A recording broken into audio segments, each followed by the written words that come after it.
So I'm going to start very briefly with a little bit about myself.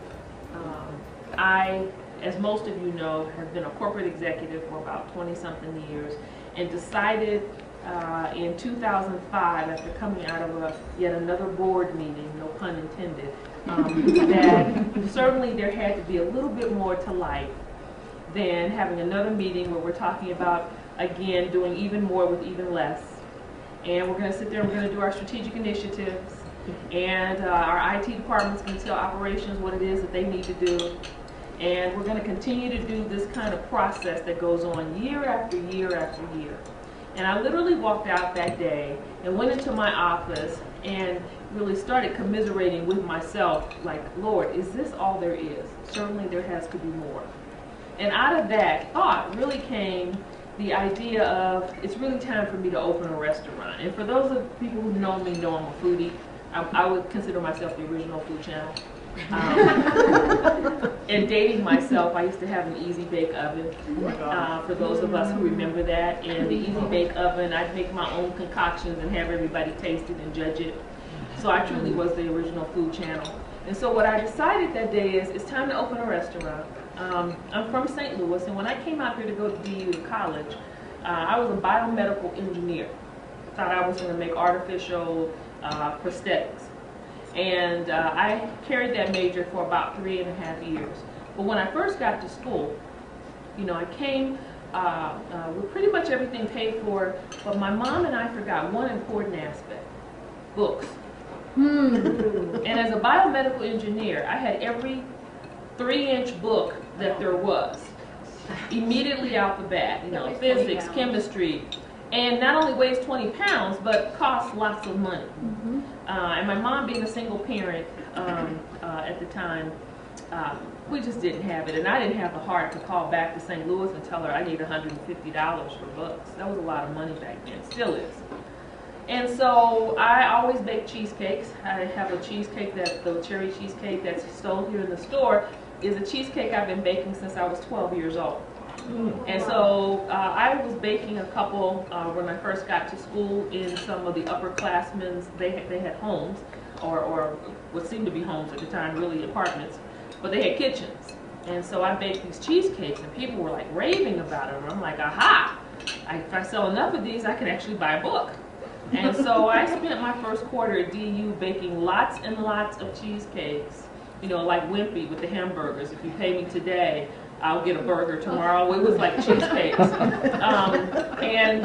That's how I got all my books paid for. And so I'm reflecting on this that day when I'm sitting in my office commiserating, like, is there more? And I'm like, you know what? I've always been able to sell that cheesecake. Since I was 12 years old. It's time to do a restaurant. And then someone came in my office, and I'm telling them the story, and they're like, what kind of restaurant? I'm like, I'm not really sure. Hamburgers? No, we don't need another hamburger spot. And so we were tossing some ideas around, and then they said, have you ever thought about opening a coffee shop? Coffee? Huh. Well, we don't really need another coffee shop on the planet. You know, we'll be opening Starbucks inside of Starbucks. And so, no, I don't want to do that. And then a friend of mine, a really good friend of mine at the time, then said, well, have you ever thought about a tea shop? I'm like, tea? How do you make money at that? And then you think about those images of tea that immediately come to people's minds. And normally what that is Victorian and lace, and you know, little cottages, or if you're in Colorado, you think of the Brown Palace. And so, you know, all those images were starting to go through my mind. And I thought, it's kind of intriguing, but I didn't know anything about the beverage. I have always been a tea drinker, never really been a coffee drinker, but I've never had a passion about it, I would say. I just kind of took it for granted like everyone else does. But when I got home that evening, I did what most, you know, red-blooded people do when you don't know something. I Googled it. And when I Googled it, this flood of information came roaring back at me. And that flood of information was really poignant, and there were 3 main things that I picked up out of that. The first was, tea is the second most consumed beverage on the planet, next to water. So, you know, put that nugget of truth away for a moment. Second most consumed beverage on the planet, next to water. The process of taking tea is over 3,000 years old. So people have been doing this for a very, very long time, originating in China and then moving across the world. This is a product that most people are familiar with. Unlike some other product that's coming on the marketplace, everybody knows about tea, or they think they do. And so I took those kind of 3 nuggets and put them aside and really started to engulf myself in all things tea. Now at the time, I'm a senior vice president at my last organization. I've got about 800 people reporting to me, and I'm never in town. But I'm thinking I want to start this business.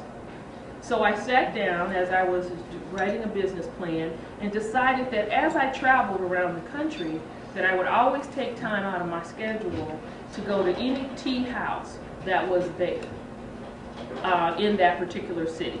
And so over the course of a year, I probably visited about 80 or 90 tea houses around the country, whether they were in California or Washington State or in DC or in Arizona, wherever my travels took me, I would make it a point to do that. And then after I'd kind of seen all the different models that were out there, I decided I need to really experience what this tea culture is about outside of this country.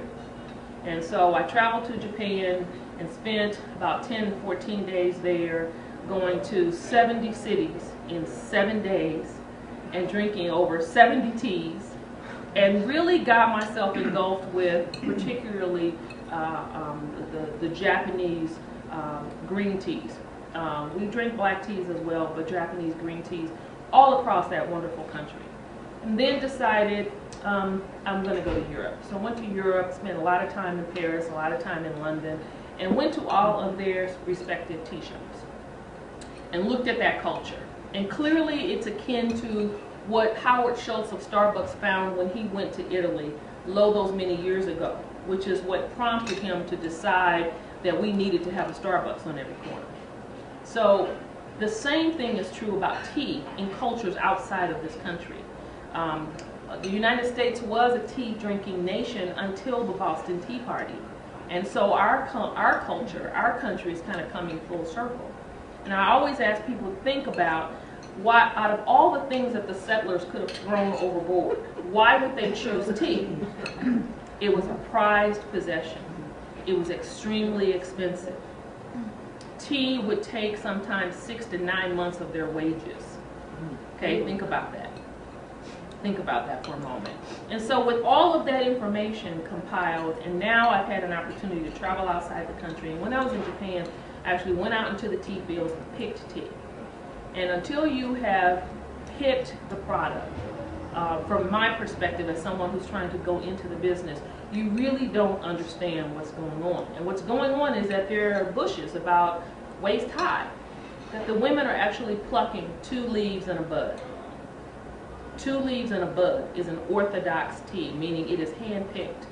And just as in our logo you see 2 leaves and a bud, there are people out in the field, primarily women, who are either just picking that bud for white tea, or they're picking 2 leaves and a bud for whole leaf tea, which is what we specialize in here at Wystones.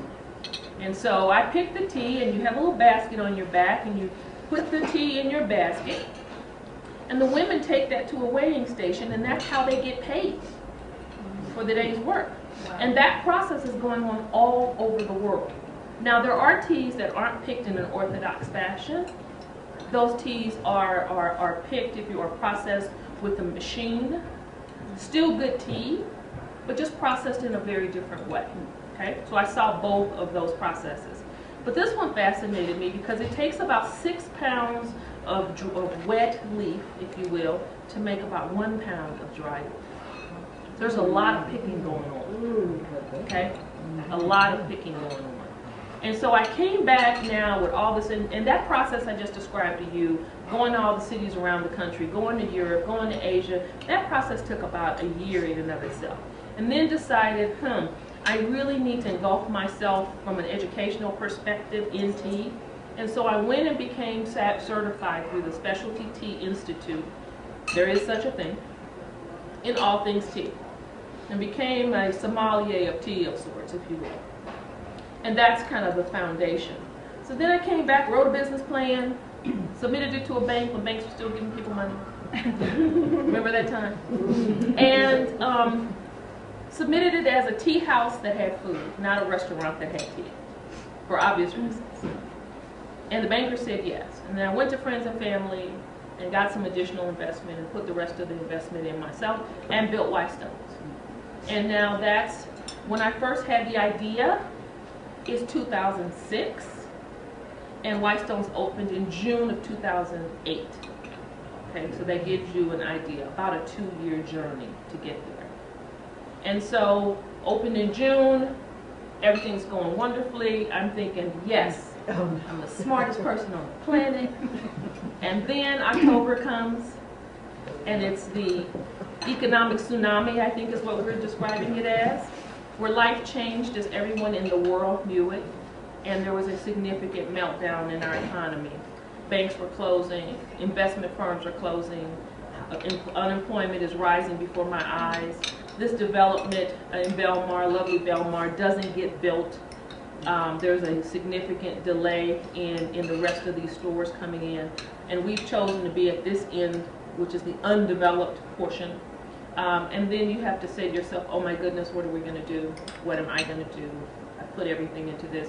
Oh, and by now I've given notice that I'm going to leave my job, so I really can't go back in there and go, kidding.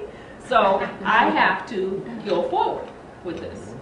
And so June of 2009, I actually leave my officer's position and come and work this full time. And as many of you have known, it has resonated with people. What we thought was going to happen has happened. Tea is a communal beverage.